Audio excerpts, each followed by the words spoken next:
just because kita lebih nggak punya kayak mereka. Mbak, kita tuh bukan orang kaya. Growing up it was tough.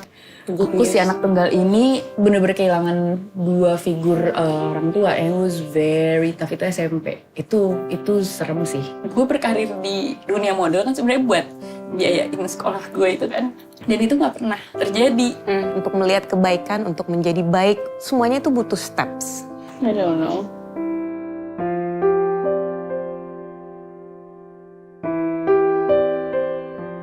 Assalamualaikum warahmatullahi wabarakatuh. Hi ladies, welcome to Wardah Heart to Heart bersama saya, Dewi Sandra.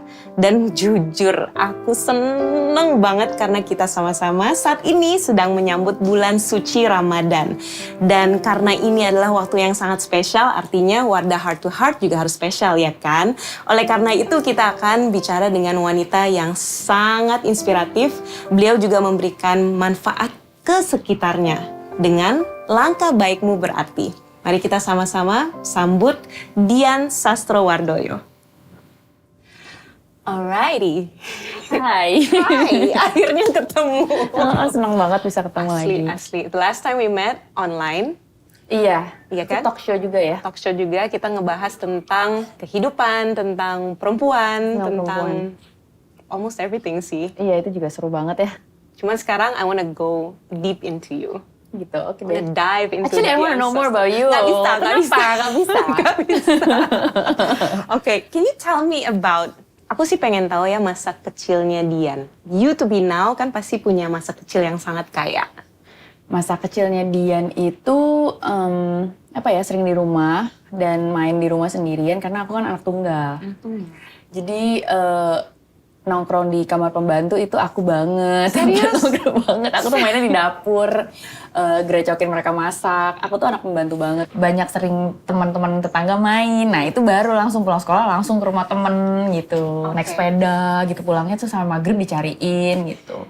But, kan aku sempet cari-cari ya tentang Dian. You grew up in kalau dibilang secara umum, anak yang mungkin di single parent family. Itu the single, so your mom raised you, My right? mom raised me karena pas udah kelas 3 SD, bapak ibu tuh sempet cerai. Oke. Cuma cerainya tuh nggak kayak di film-film karena bapak masih tinggal sama kita. Jadi it's a very casual family. Jadi mama tuh, bapak sama aku dan aku seumur hidup dari kecil tuh tidurnya dulu bertiga. Aku nggak pernah punya kamar sendiri. Aku tidurnya sama mama sama bapak. Even sampai mereka udah nggak bareng aja, mereka tetap kayak, oke, bapak masih tidur sini. Until pas aku kelas 1 SMP, bapak ternyata kena lever dan meninggal. Waktu bapak meninggal itu kan tahun 95. Mama aku tuh hari Rabu baru pas berangkat ke luar negeri dapat beasiswa S2. Rabu, Kamis, Jumat, Sabtu, Minggunya bapak meninggal. Jadi kayak in the same week, aku si anak tunggal ini bener-bener kehilangan dua figur orang tua. And it was very tough. Itu SMP. Itu serem sih. Aku takut aku jadi orang yang depresi dan stres.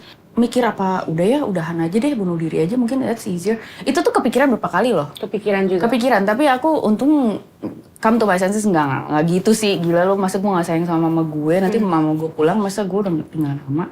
Makanya setahun kemudian aku gak disampul. Supaya gue gak gila, gue bikin prestasi. Gitu loh. Itu kayak pelampiasan? Pelampiasan sebenarnya. I think aku sekarang bisa jadi orang yang jauh lebih relax.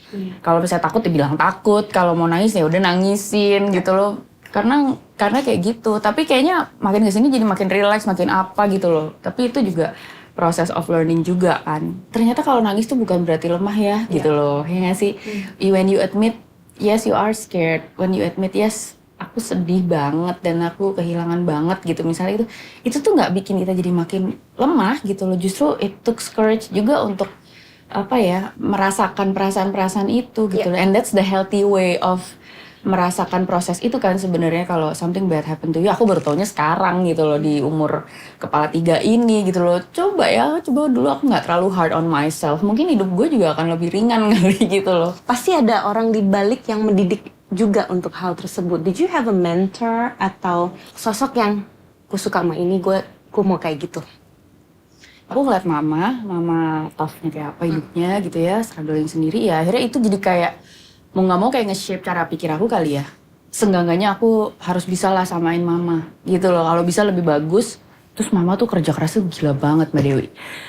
Aku tuh hampir tiap hari mama tuh pulang malam di kantor karena emang dia single handedly ngantor di bank, ngantor nabung buat nyokolain aku. Pokoknya kaki jadi tangan, tangan jadi kaki gitu. Jadi bener-bener aku ngeliat dia kerja sekeras itu buat aku, ya masa sih aku berani ngerepotin dia gitu loh. Jadi ada kayak gitu-gitunya. Nyokap pernah gak sih kasih nasihat ke Dian yang you'll never forget? I mean, this is like... Jadi zamannya dulu kan kita kan kayak punya sepupu yang alhamdulillah tuh dia nasibnya lebih baik lah gitu. Jadi om dan tante aku tuh bisnisnya lebih sukses, akhirnya ekonominya lebih kaya lah daripada kita. Terus kita main ke rumahnya, and then somehow aku tuh baru belajar tuh yang namanya, oh aku nggak dianggap gitu loh. Just because kita lebih nggak punya. Dian Sastro gak dianggap. Mbak, kita tuh bukan orang kaya. Growing up it was tough. Bukan orang miskin yang bener-bener di bawah garis kemiskinan sih enggak. I have to say enggak, middle class. Cuma of course masih banyak langit di atas langit gitu loh. Dan ketemu sama keluarga kita yang lebih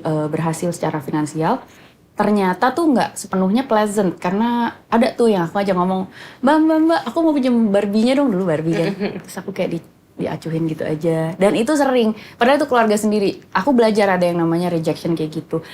Aku tuh nanya sama mama aku, mama kok aku kayak diginiin ya gitu. Emang is it just me atau emang aku sebenarnya nggak boleh ya main sama mereka? Aku bukannya saudara sama mereka. Aku nanya gitu dan mama aku cuma bisa bilang gini, Dian kamu inget sekarang mereka bisa gituin kamu, tapi kalau kamu rajin belajar, kamu disiplin sama diri kamu, lihat 10 tahun dari sekarang, kamu jadi apa, mereka jadi apa.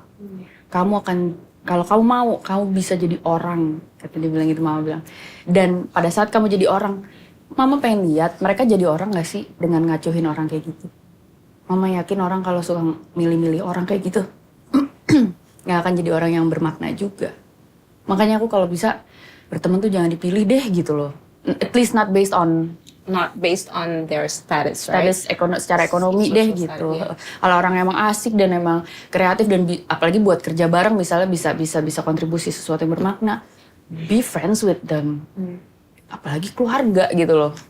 That's so deep, itu dalam banget. Jadi waktu Dian dapet nasihat itu, what did you wanna be actually? Growing up, you were a girl, young girl, melewati semuanya. Oke, gue akan jadi seseorang. What do I wanna be? Aku pikir tuh perjalanan hidup aku hanyalah untuk membuktikan ke mama, bikin mama bangga bahwa aku akan jadi orang. Buat apa? Biar one day orang-orang yang ngeremehin aku atau ngeremehin mama dari dulu nggak akan bisa melakukan itu lagi. Mama juga di ngeremehin. Oh ya, sering. Yang menarik adalah aku baru belajar gini. Kemarin tuh aku ada buku yang penulisnya tuh Korea. Dia bilang, kamu tuh kalau punya tujuan jangan hanya untuk ngebuktiin diri ke orang lain. Karena nanti hidup lo kalau udah nyampe, lo juga gak akan happy. Ya. Gitu, it's a toxic.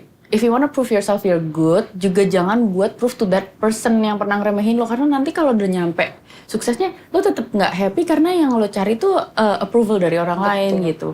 Ya. You should do it, kalau bisa tuh find a better reason yang emang karena lo suka aja gitu loh. Contoh kasus tuh gini, pas di buku itu ya, dia bilangnya gini. Ada orang, I wanna learn, aku mau study so hard so I can get into an Ivy League university. Ya. Itu satu orang. Terus ada satu orang lagi, I wanna study so hard because I want to be able to teach my sister that my family wouldn't be able to get her into the university karena we couldn't afford it. Mewek gak loh? Jadi gue kayak, oh wow, main gue jadi pengen nangis sekarang. Cuma maksud gue, that should be the reason in your life. Maksudnya, when you want to prove you're good, lo sukses tuh bukan buat diri lo doang gitu loh. Tapi kalau bisa sih, lo sukses Ada manfaatnya. buat orang lain juga gitu loh. Lebih dalam ya. Jadi kayak, makanya akhirnya, aku kan waktu itu pernah punya, I had a dream mbak. You know, sepupu-sepupu gue yang kayak ini kan semuanya sekolahan luar negeri, gimana sih mbak gitu loh. Terus I think aku tuh secara gak sadar tuh ngucap gitu loh. Lu lihat ya, one day I will be there and I will get to your place, I will study in the schools that you mentioned yang lo bangga-banggain, yang sebenarnya you can afford just because your parents can afford it to buy your way in. I'm going to prove one day aku bakal menangin beasiswa or at least kerja jadi model, habis itu aku nabung, habis itu I buy my way into just like your parents bought your way in. Cuma kalau gue mau bayar sendiri nih gitu ya. Terus it never happened mbak, sedihnya. Jadi gue berkarir dari sejak bokap gue meninggal itu umur 13 tahun sampai sekarang gue sebenarnya. Tapi gue berkarir di dunia model kan sebenarnya buat biayain sekolah gue itu kan. Dan itu nggak pernah terjadi. Funny about life. Terus akhirnya baru kayak berapa tahun yang lalu ya, 2008 atau 2013 gitu. I get it ya, mungkin emang I never meant to go there. Karena kalau gue kesana, gue gak akan bisa bikin something di sini. Akhirnya gue langsung mikir gini aja deh, Tuhan, ya Allah, gue udah dapetin rezeki banyak banget nih gitu ya. Gue sebenarnya punya uangnya untuk berangkat, tapi itu habis itu gue nikah, gue punya anak, ada aja. Akhirnya deh, banyak pasti dian-dian kecil di desa yang impiannya nggak jauh-jauh kok, cuma pengen ke perguruan tinggi negeri. Cuma mereka nggak punya gitu loh duitnya gitu loh. Kenapa nggak aku pakai tabungan aku yang sebenarnya aku save up buat diri aku, ya buat dian kecil itu gitu loh. Akhirnya aku waktu itu buka beasiswa dian. Jadi waktu itu kemampuan aku, yaudah deh aku mau ambil anak asuh 2 atau 3 per tahun, kemampuannya segitu. Aku kuliahin ini anaknya kuli bangunan yang juara kelas gitu. Anaknya ibu-ibu penjual nasi kucing yang